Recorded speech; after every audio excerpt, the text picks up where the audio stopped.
हाँ चलो, हमारे साथ मोहित शर्मा जी मौजूद है जो चलो। यहाँ पे अच्छा, किसानों के आंदोलन में किसानों को 57वां दिन हो चुका है और लगातार 11वें दौर की भी मीटिंग में कुछ भी ऐसा नहीं निकला है। आखिर सरकार क्या चाहती है?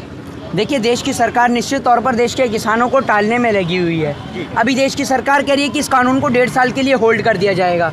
हम देश की सरकार के गुलाम हैं ये बताइए आप मुझे कि मतलब देश की सरकार अपना बिहार चुनाव निपटाया है, अपना बंगाल चुनाव निपटाया है, अपना यूपी इलेक्शन निपटा दे और उसके बाद देश के किसानों को कह दे कि आप बैठ जाइए। आप हैं पागल समझ रखा है अपने देश के किसानों को कि देश का किसान आपको फ़ोन करके पूछेगा प्रधानमंत्री जी उठ जाएं हम या बैठ जाएं? हैं आपके गुलाम हैं हम।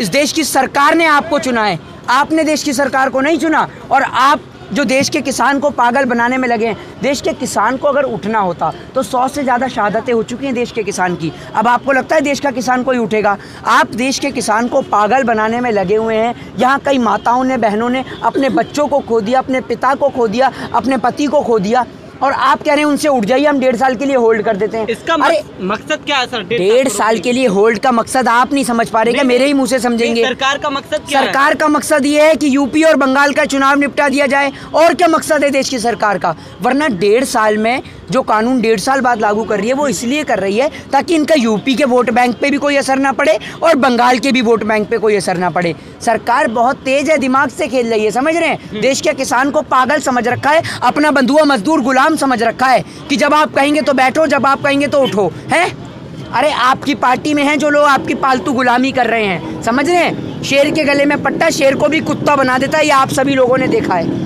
वो तमाम तरीके के अभिनेता, सेलिब्रिटी जो आज चुप बैठे हुए हैं, क्यों चुप हैं? क्योंकि उनके गले में भारतीय जनता पार्टी का पट्टा डल चुका है। वो मेंबर ऑफ पार्लियामेंट बन चुके हैं, सांसद बन चुके हैं, लेकिन उनको अभिनेता से नेता बनाने वाले इस देश के किसान हैं। क्या इस देश का किसान सिर्फ वोट के लिए बना है कि जब वोट आए तो किसान के घर पे पहुंच जाओ, उसकी फसल काटने के लिए पहुंच जाओ और जब वोट समाप्त हो जाए देश का किसान सड़क पे बैठा हो तो अपने आलीशान बंगलों में सोते रहो, अपने मखमली रजाई, अपने कंबलों में सोते रहो, आपको कोई फ़र्क नहीं पड़ता? ये होल्ड की जो सीजीआई द्वारा कानून होल्ड करने की बात कही गई है, इसके बारे में क्या कहेंगे आप?